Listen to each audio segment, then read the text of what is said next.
The easiest and fastest way to overcome trauma is to meet up with the person who traumatized you. All right, let's go.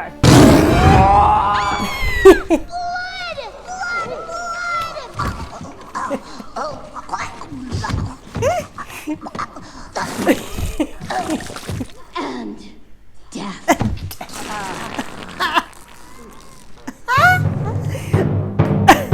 Through time, we evolved and moved beyond our primitive, savage ways. Now, predator and prey live in harmony. And every young mammal has multitudinous opportunities. I am going to be a police officer! Her parents' reaction, oh my gosh. Both of the parents' reaction, the mum just like, oh my gosh, she's so dramatic. And then the police officer reaction.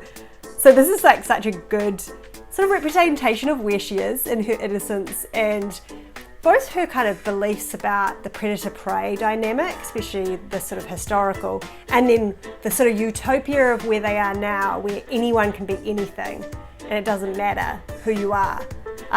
It's just really interesting to see that's where her mind was at, and then it's interesting to see what happens next. What are you gonna do, cry? Hey! You heard her. Cut it out. Nice costume, loser. What crazy world are you living in where you think a bunny could be a cop? Kindly return my friend's tickets. Come and get them. But watch out, 'cause I'm a fox. And like you said in your dumb little stage play, us predators used to eat prey. You don't scare me, Gideon. That was brave. You scared now? Look at her nose Yeah, twitch. she can't help She it. is scared. Cry, little baby bunny. Cry, cry. Wow. Oh, you don't know when to quit, response. do you? Yikes. Crikey. I want you to remember this moment the next time you think you will ever be anything more than just a stupid carrot-farming dumb bunny.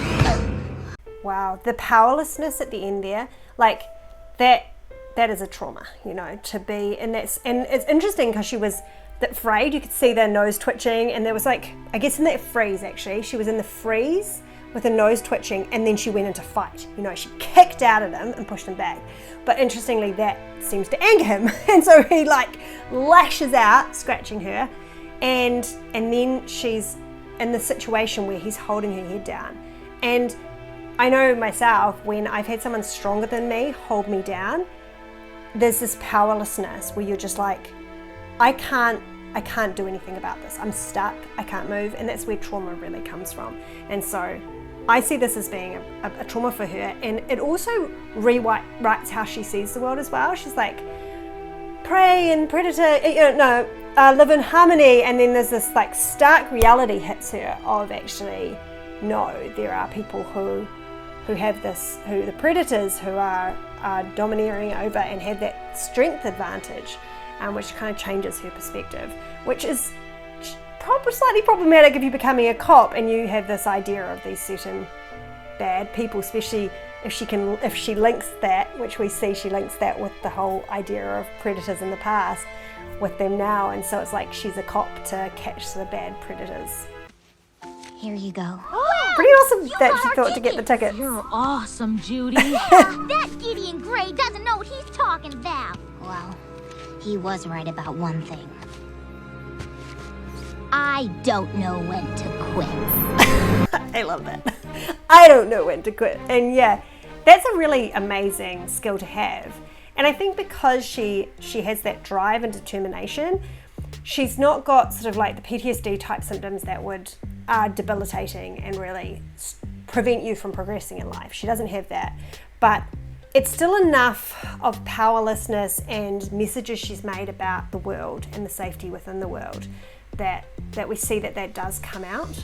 And that's something, when you have small traumas where maybe it wasn't this big dramatic thing, or maybe afterwards you kind of were able to kind of get through it or see a positive angle to it, it still can come back for you. There's something to be aware of. And on that note, I'm Becky, I'm an anxiety specialist, and I'm an anxiety specialist largely because I've been through so much anxiety myself and worked through it, and actually trauma is one of them, and that's why I'm speaking into this, is I went through trauma, and a big part of me getting through it so fast was actually meeting up with the person who traumatized me, which I'm going to talk about in this video. Get back to it. And we're just a little excited for you, but terrified. The only thing we have to fear is fear itself. And also bears. And We bears. have bears to fear, too. Say nothing of lions and wolves. Wolves? Pretty much all predators, and Zootopia is full of them. Oh, Stu. And foxes are the worst. Actually, your father does have a point there. It's in their biology. Remember what happened with Gideon Gray? When I was 9. Yeah, so we can really see that this fear element to her parents. Like, she's got more of a positive view of predators than they seem to. They seem to be really quite fearful. And those sort of things we project onto our children when we have those sort of fears. And it's funny that sort of, we're really proud of you, and we're really terrified. And there's like excited, terrified combo. Like, they're happy for her, but they're really scared. And they're expressing that. And it's interesting because she seems to have less of a problem with what happened to her then her parents seem to be bringing it up as that, see, here's the example of our fears being realized and why you need to be so scared too. And that doesn't help things. I was 9. Gideon Gray was a jerk who happened to be a fox. I know plenty of bunnies who are jerks. Just then, that was such an amazing example of her kind of reframing it. She's going, hey, like, yes, I was a child, he was a jerk, but I know lots of bunnies that are jerks as well. And I think that's really healthy that she does that, rather than pigeonholing a certain type of people into that villain role, which can be really problematic, having that sort of bias, because then you're judging people based on your history, not on what they've actually done, which is really unhelpful. And even though she's cognitively there, she's not really there, as we find out later, she's not actually fully there emotionally. And that's the difference, is we can be cognitively, like in our thinking brain, conscious brain, we can be a lot more tolerant and confident and like, oh, that's not rational to be afraid of that. But there's a difference between that conscious versus the subconscious, which can be that sort of fear emotion reaction, especially when we have trauma. But just in case, we made you a little care package to take with you. Some snacks in there. This is Fox Deterrent. Yeah, that's safe to have that. This is Fox Repellent. Okay, the deterrent and the repellent, that's all she needs. Check this out. When is there not a need for a fox? When is it Okay, not look, a need I will for a take fox this taser? Oh, to make you stop talking. Oh my gosh. It's interesting that they have quite a prejudice against foxes specifically, and she has that past trauma, which is kind of part of her history. But man, her parents reinforce that hard, really hard. Here she is, first day. Grabs the keys, leaves the fox repellent. She's thinking about it. Oh, wait for it. And there we go. And that is what's called a safety behavior. So she has this conscious thing where she's like, I shouldn't be judging people, but there's that underlying fear that still kind of seems to be still there. And so when she's grabbing the fox deterrent, she's holding on to that as actually going to maintain her fear. And there's all sorts of things that we can do that maintain our fear. If we're on a flight and we have a pair of lucky socks that we wear and we feel like the flight went fine because we wore our lucky socks, but if we didn't wear our lucky socks, then something might have gone wrong. And that might seem irrational, but we all have things like that. Oh, I was okay because I went to the supermarket with my friend. If I'd gone along alone, it wouldn't have been okay. Things like that, they actually maintain the fear rather than helping us with our anxiety. So that's not helpful. Hey, watch where you're going, Fox. Oh, look at that reaction. That's that emotional trauma kick in. It's that triggering of her past trauma that happens. I've had that happen. I was in a bedroom with Michael and the lights were off and I saw a shadow of him, and it just kicked my trauma when I had this big guy enter our house and stomp through. And yeah, it just brought that all back. Like, whew. And suddenly it wasn't Michael, it was the intruder. And so that does happen, and it's not conscious, it's just that your emotions reacting to that trigger of the trauma.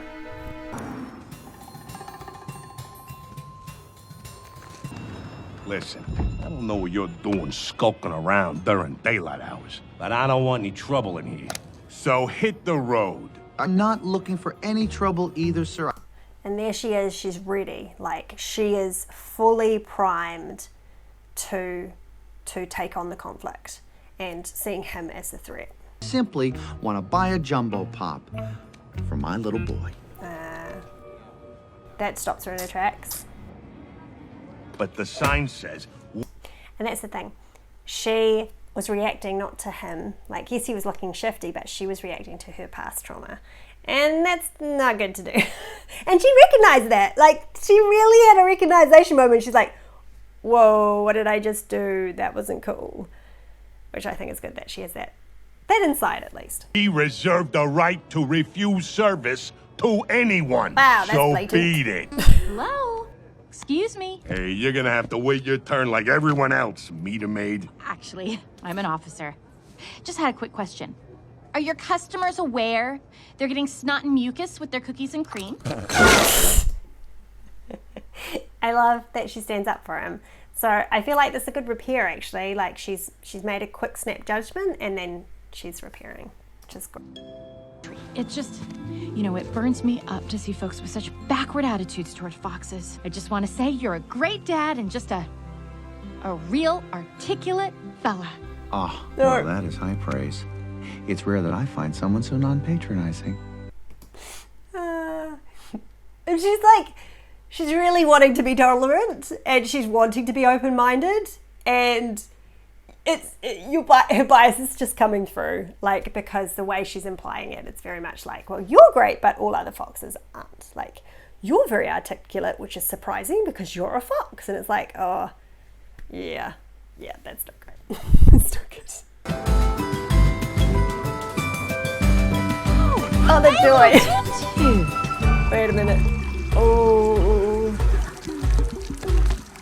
Yeah, she knows she's been conned. And then she follows them, and she just, like, the further and further realization that this fox actually played her, and that he isn't just a great dad. He's a hustler, and just the fury of that is interesting because he's not the same threat as the threat she experienced. And that's one of the things that I think is one of the problems here, is like, yeah, he is a hustler, but he's not a physical threat to her. That's not who he is. He's still kind of a decent guy, kind of.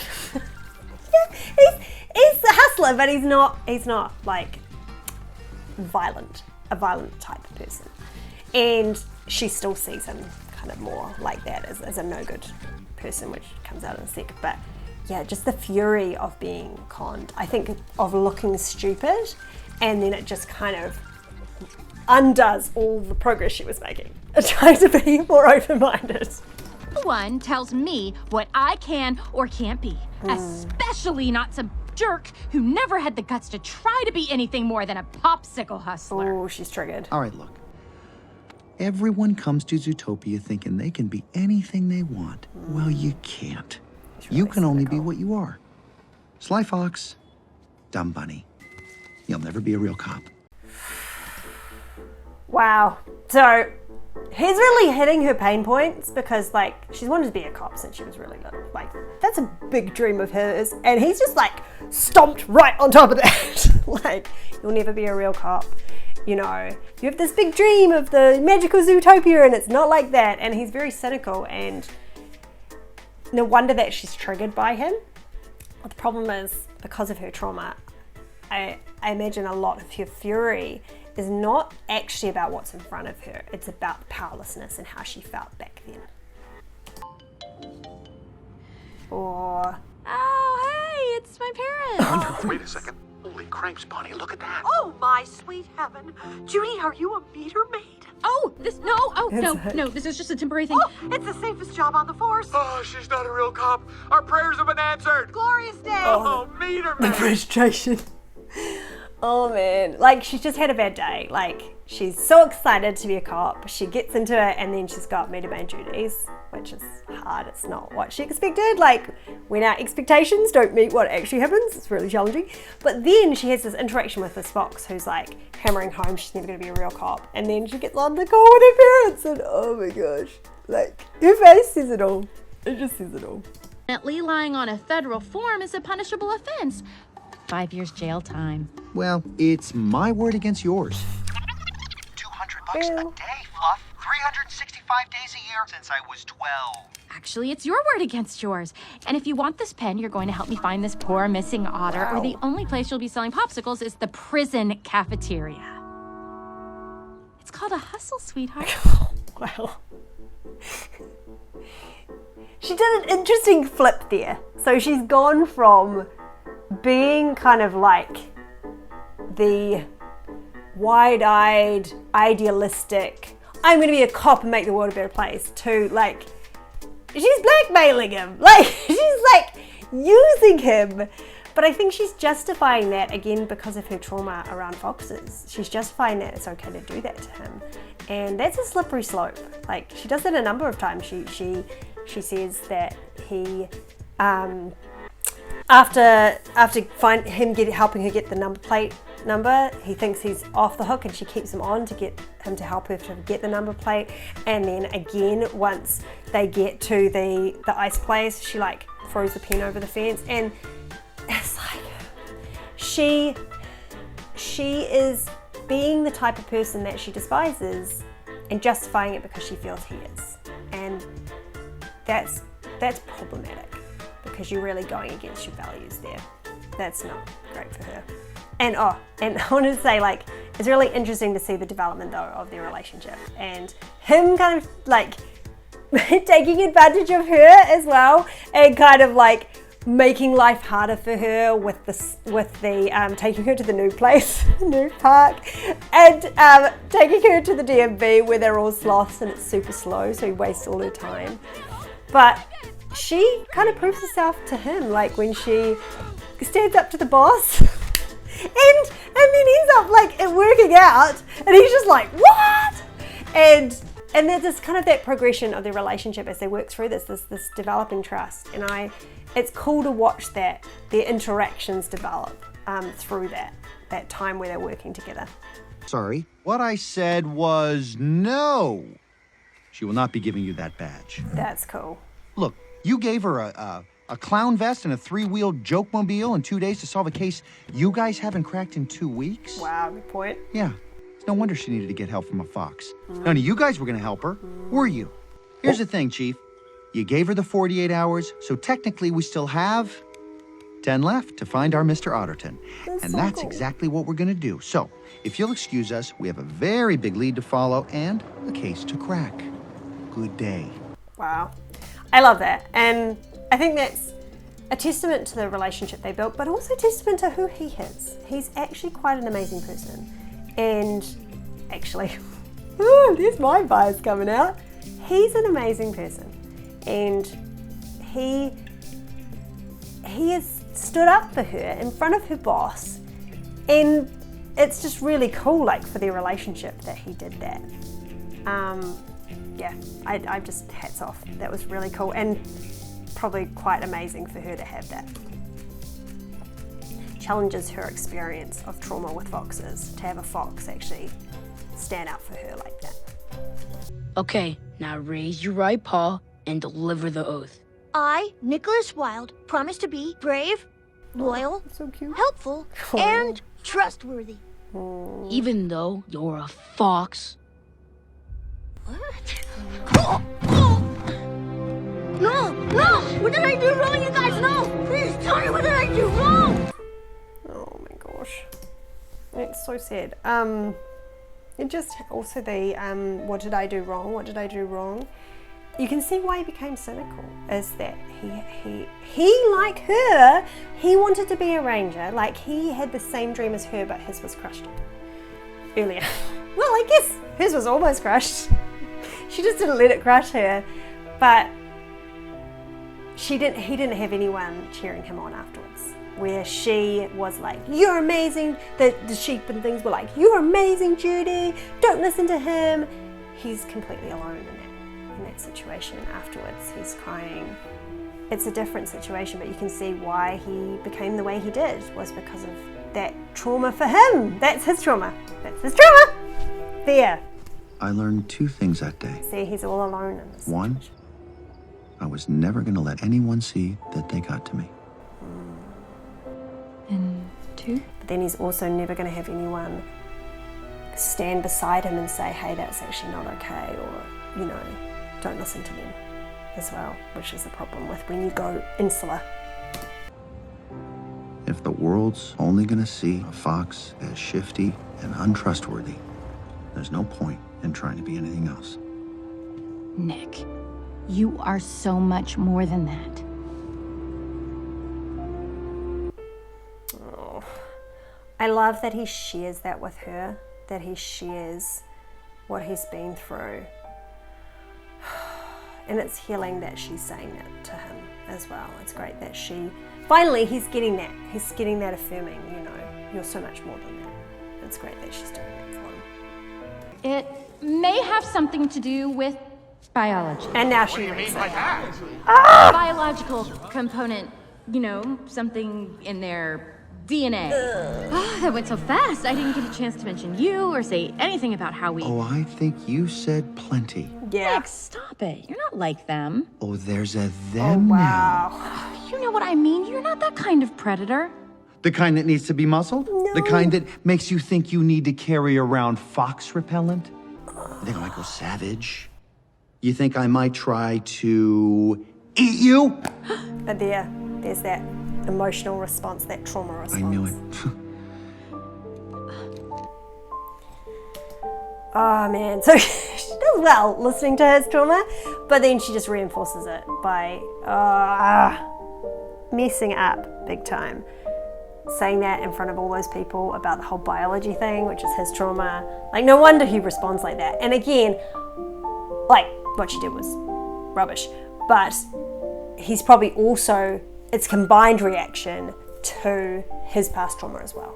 And that's the thing, when we have these big reactions to things, it's often because we're reacting to the past at the same time, and that's why it feels so intense. And it was, that's obviously devastating for him, and sucks that she did that. Really sucks.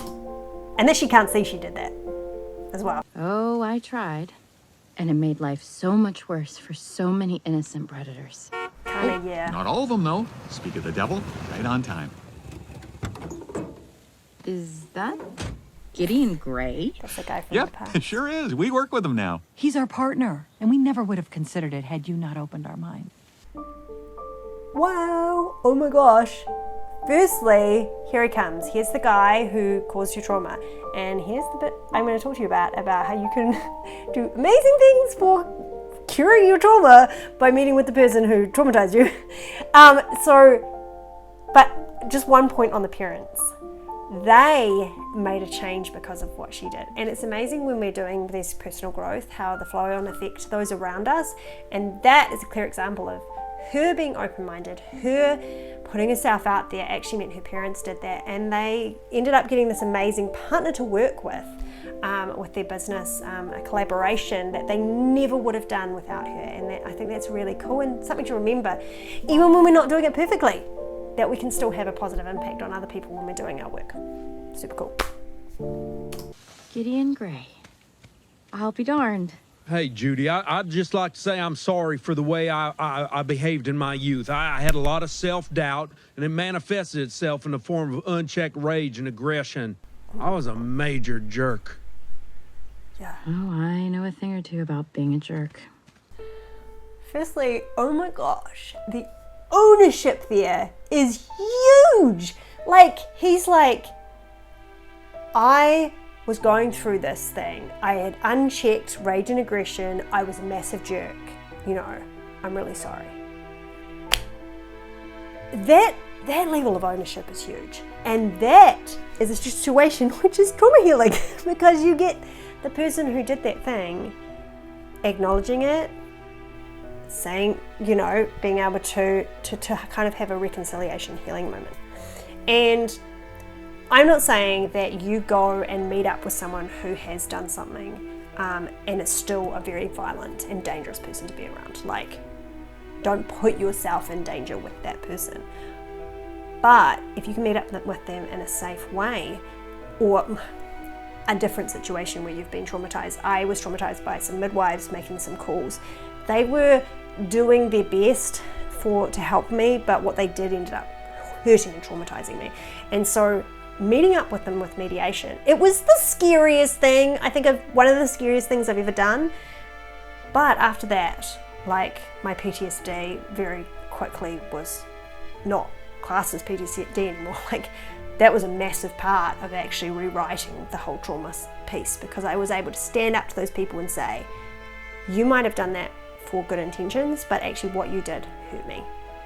And being able to say that was massive and massively healing. And it's really cool that she's able to see him, and he's already apologizing. So he's actually already acknowledging all the things that she would want to say to him. And then she was able to do the empathy piece of, like, I've been a jerk too. Oh, Nick. Night howlers aren't wolves. They're toxic flowers. I think someone is targeting predators on purpose and making them go savage. Not the thing to start with. Wow. Yeah. So, like, she's really excited about this finding that night howlers are actually flowers, but it's not how you start. Like, yeah, she had that coming, but his response is spot on. Wait, please, I know you'll never forgive me. Here we go. And I don't blame you. I wouldn't forgive me either. I was ignorant and irresponsible and small-minded. There we go. There is the acknowledgement piece. She's identifying that what she did was wrong, and it's really cool. And it's really cool that actually the person who traumatized her modeled this to her first. Like, I don't know if that happens very often, but that was, I think, a big part of her actually doing this. But predators shouldn't suffer because of my mistakes. I have to fix this. But I can't. And it's a repair. She realizes that what she did hurt people, and that she needs to do something to repair this. Yeah, super cool. Super cool. It's one thing to, like, acknowledge that you've done something wrong, but it's a whole nother thing to take responsibility and try to do something to repair it. I can't do it without you. And after we're done, you can hate me. And that'll be fine. Because I was obviously not fine, because she really cares about him, but yep. She's acknowledging that he doesn't have to forgive her. A horrible friend, and I hurt you, and you can walk away knowing that you were right all along. I really am just a dumb bunny. Now, I don't think that's a helpful place to get to. When you make mistakes, owning them, that's really important. Doing repairs, really important. Understanding that the person you traumatized doesn't have to forgive you or accept you back into their life. That's important to do. But then piling on yourself as a horrible person, and that this means that you are somehow inherently bad, that's not really helping anybody. And it's not helping you, and it's not helping the person you've traumatized. So I think she needs to let go of that shame and guilt. I really am just a dumb bunny. Don't worry, Carrots. I'll let you erase it. In 48 hours. All right, get in here. No. I love that he initiates a hug there. That's really lovely, because it's he's really communicating that they're okay now, that they're all right, which is, he didn't have to do that. It was really cool. I really loved that. What are you going to do? Kill me? Oh, no, of course not. He is. No! Oh, Nick! Oh, Nick. No. Bye-bye, bunny.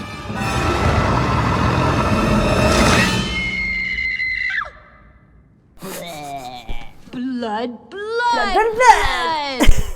and death. All right, you know what you're... I love that. Blood, blood, blood, and death. But this is really amazing because like the level of trust they've built, that she's allowing him to play act the very thing that she is afraid of. Like that shows a massive progression past her trauma, that she trusts him to that level to put his teeth around her neck. And yeah, that's really cool. That's really cool that they had that plan, because obviously she knew about it. But yeah, it just shows that they've worked it out, and she's worked through her trauma, which is awesome. Real life is messy. Yes. We all have limitations. We all make mistakes. Yep. Which means, hey, glass half full, we all have a lot in common. I implore you, try. Try to make the world a better place. Look inside yourself and recognize that change starts with you. Yeah, change starts with you. Change starts with working through your own things. Because the thing is, hurt people. And that's what's really important if you're traumatized, to work through that trauma. Because otherwise we play it out and we react to other people as if they are our past, and they're not. The people you're reacting to, overreacting around, they're not the people who hurt you in the past.